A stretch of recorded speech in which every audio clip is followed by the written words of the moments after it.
Boreal Televisión presenta.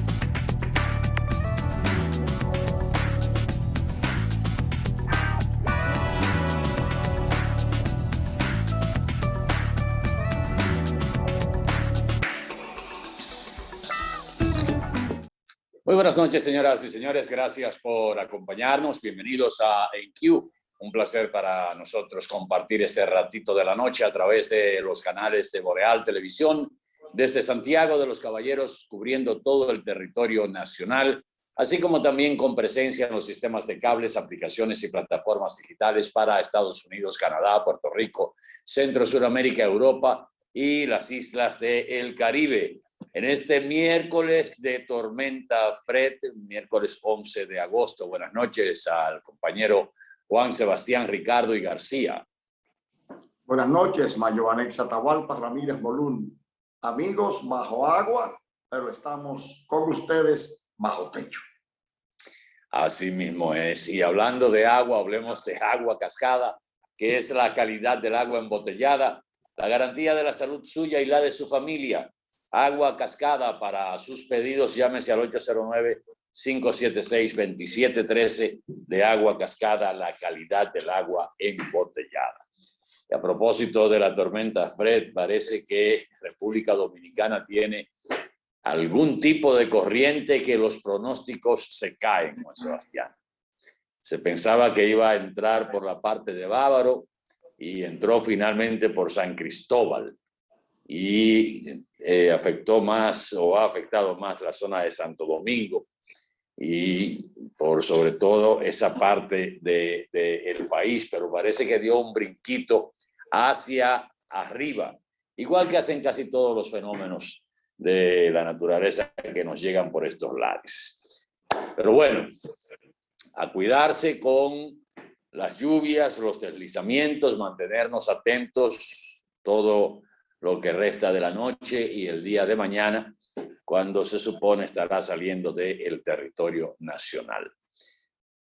Quiero empezar el programa de hoy recordando algo que comenté hace yo diría que un par de semanas, cuando hablaba de la inquietud que sentía porque entendía que había una falta de información con relación a la necesidad de la colocación de la tercera dosis. Y sobre todo una inquietud que conversé con un galeno en esa oportunidad, de que no había, por ejemplo, un parámetro de la cantidad de anticuerpos que podía hasta cierto punto garantizarle a una persona que tuviera las dos dosis de la vacuna puesta, para sentirse en cierto grado protegido y más o menos con una estabilidad emocional.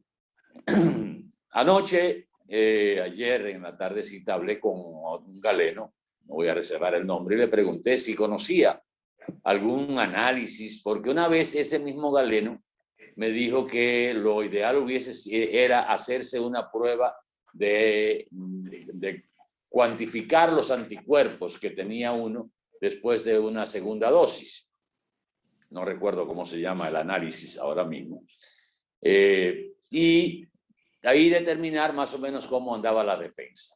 Ayer le pregunté sobre si conocía de esos análisis. Me dijo honestamente que no. Creo que fue un acto de sinceridad. Pero hoy, justamente, sobre ese tema, la periodista Figueroa, del periódico Diario Libre, trae una respuesta que justamente responde a la inquietud que nosotros habíamos planteado sobre la cantidad de anticuerpos que usted debía tener para más o menos sentirse hasta cierto punto protegido en el cuerpo para enfrentar la COVID-19. La periodista Figueroa entrevistó al doctor Miguel Ureña Hernández, que es infectólogo y micólogo, y este dio una respuesta sobre esa misma inquietud que nosotros planteamos. Dice el doctor Ureña Hernández que la medición de anticuerpos no es un método aceptado en la medicina moderna como sinónimo de inmunidad. En tal sentido, ninguna autoridad científica competente recomienda el uso de ese método para evaluar la posibilidad de una tercera dosis.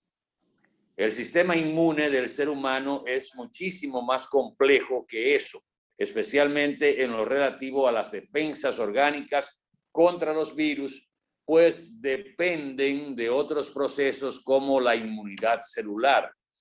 Y sigue diciendo el doctor Miguel Ureña Hernández que, en segundo lugar, la reducción paulatina del número de anticuerpos en un paciente después de semanas de haberse colocado su segunda dosis tiende a descender por necesidad. Esto ocurre porque la naturaleza funciona bajo un estricto sentido de la economía. Se podría decir que la naturaleza es tacaña por definición. Y sigue diciendo el doctor Ureña Hernández, ningún organismo viviente gastaría recursos energéticos, inmunológicos o de cualquier otra índole si no se ve en la necesidad de utilizarlos durante un periodo prolongado. Y termina diciendo, lo mismo pasa con el sistema inmunológico, inmune.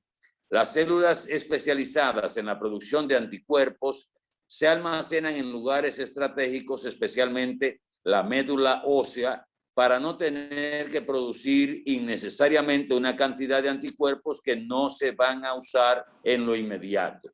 Por lo tanto, se mantienen circulando niveles muy pequeños de anticuerpos por años para que sirvan de elementos de vigilancia.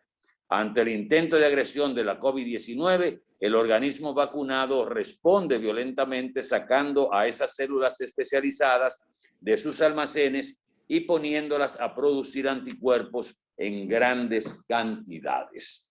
Ahí está la respuesta a la inquietud que nosotros planteábamos hace más o menos 2 semanas y que justamente hoy la trae la periodista Figueroa en la página 2 del periódico Diario Libre. O sea que un conteo de anticuerpos, un análisis de anticuerpos para saber cómo andan, no necesariamente es un elemento científico para que se tome en cuenta si se pone o no la tercera dosis. Por lo pronto yo la tengo las 3.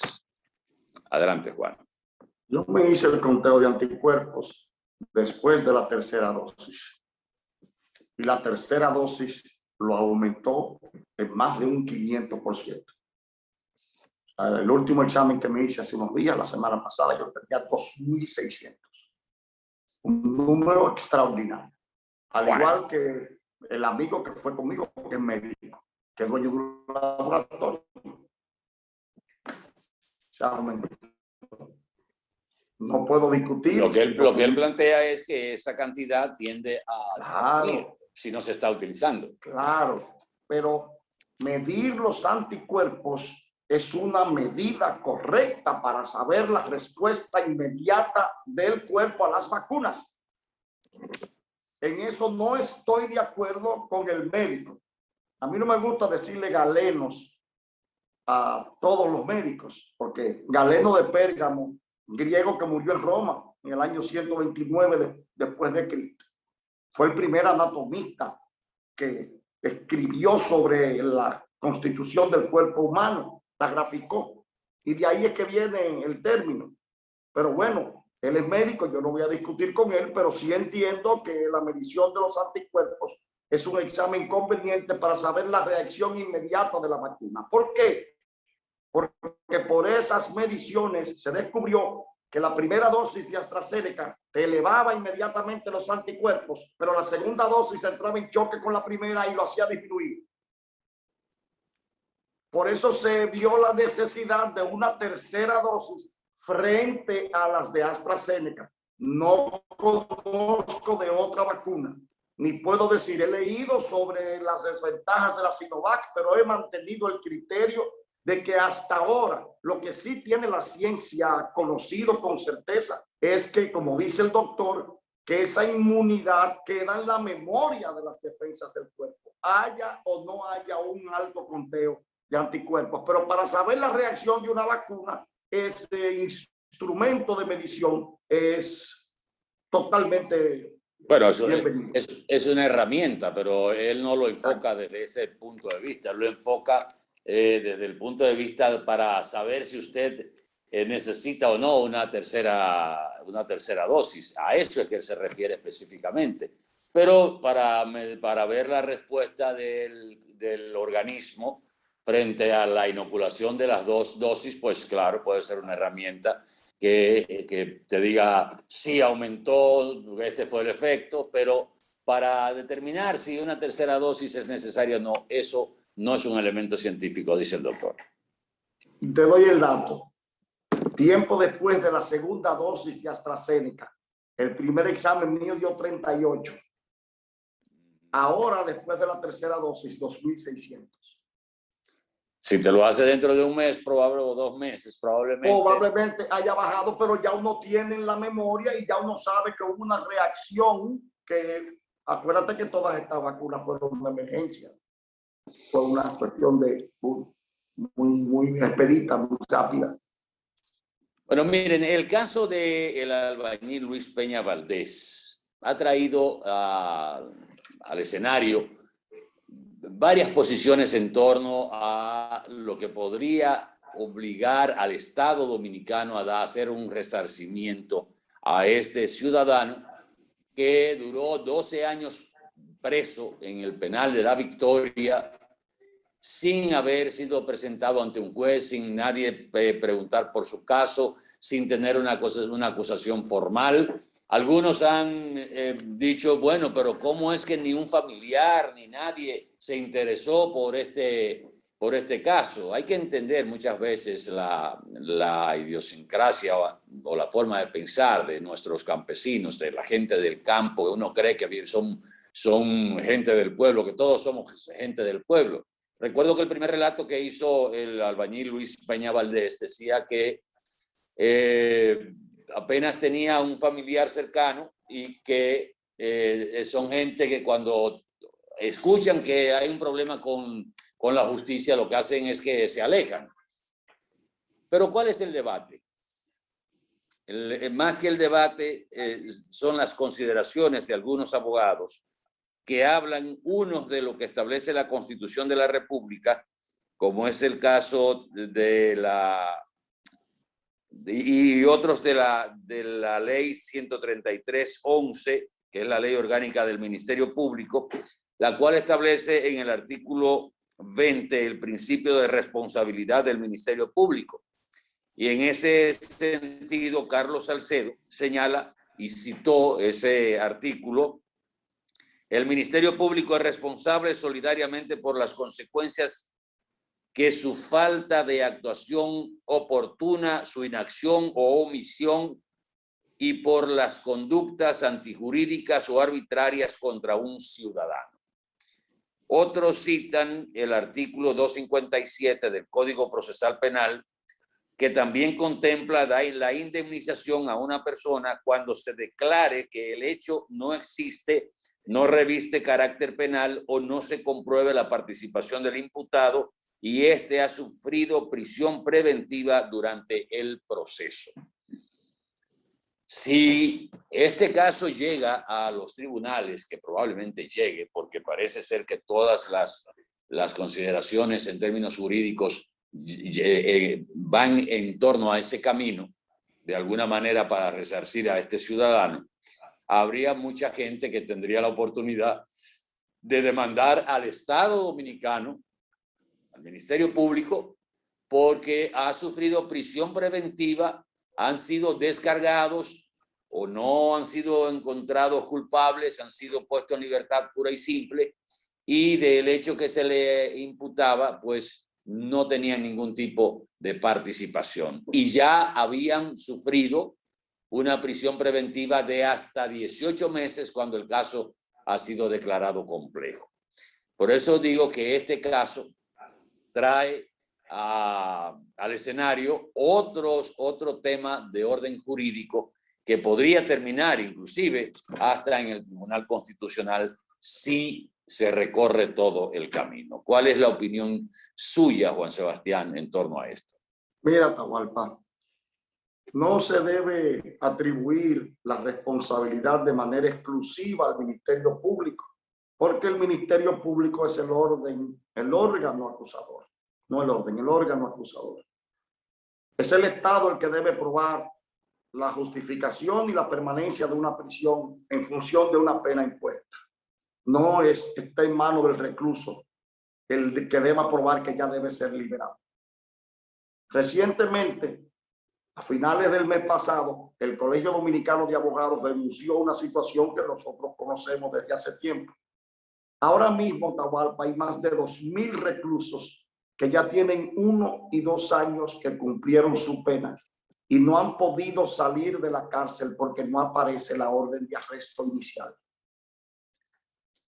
Te voy a repetir, más de 2.000 reclusos con 1 y 2 años de penas vencidas y no han podido ser sacados del régimen penitenciario porque en el expediente no aparece la orden de arresto. El asunto es más la orden de arresto inicial. Ajá. Sí, por detalles. Ahora, hay un juez de ejecución de la pena y ese es el órgano competente para estatuir sobre esos problemas. No es el Ministerio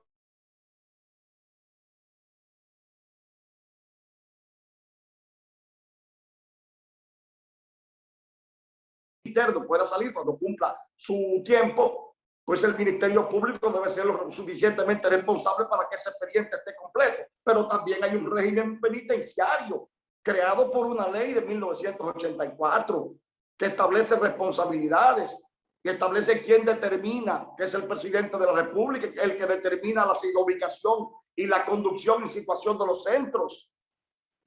Y repito, hay un juez de ejecución de la pena al que le pueden llevar esa situación. Es una complejidad, Atahualpa. Lo que te quiero con esto decir es, aquí hay un régimen penitenciario solo de nombre, porque eso es un desorden organizado para dejar dinero. Oye bien el concepto. Es un desorden que ha sido organizado porque deja mucho dinero. Eso es todo. Eso ha sido hasta el día de hoy, hasta esta hora, que son las 9:15, 9:10 de la noche. Pero entonces también, hasta esta hora. Pero entonces también ahí entra ¿cuál es el papel de la dirección de prisiones? Se supone que la dirección de prisiones o los alcaides de las penitenciarías deben tener un registro de los detenidos, ahora se le llama internos, de los internos, que debe decir por lo menos cuándo se cumple la pena de este señor, el comportamiento de este señor, debe llevar un récord de su accionar en las penitenciarías, en las cárceles.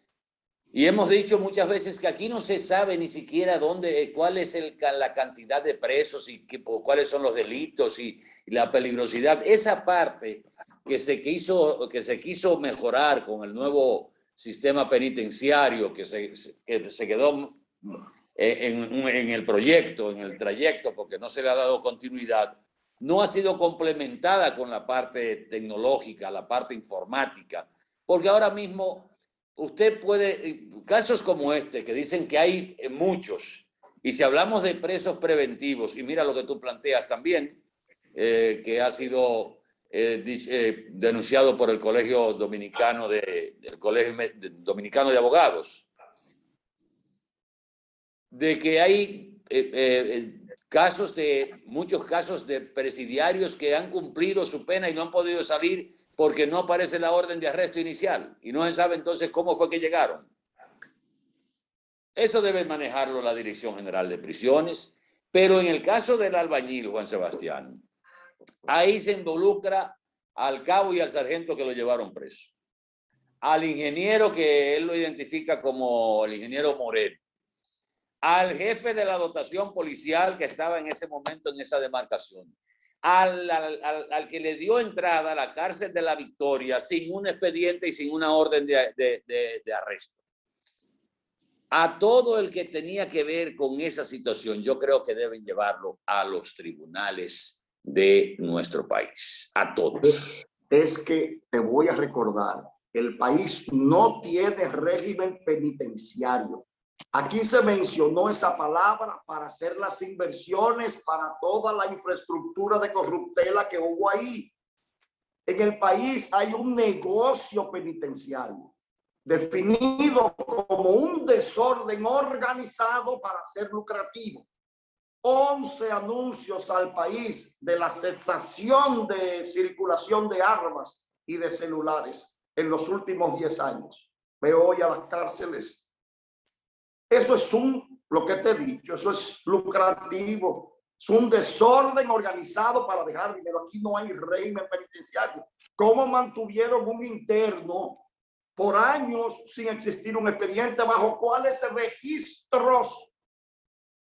¿Cuáles son? Ahí voy. ¿Cuáles son los registros del llamado, del bendito régimen penitenciario del país? Es que no, eso es un desorden hecho para generar dinero.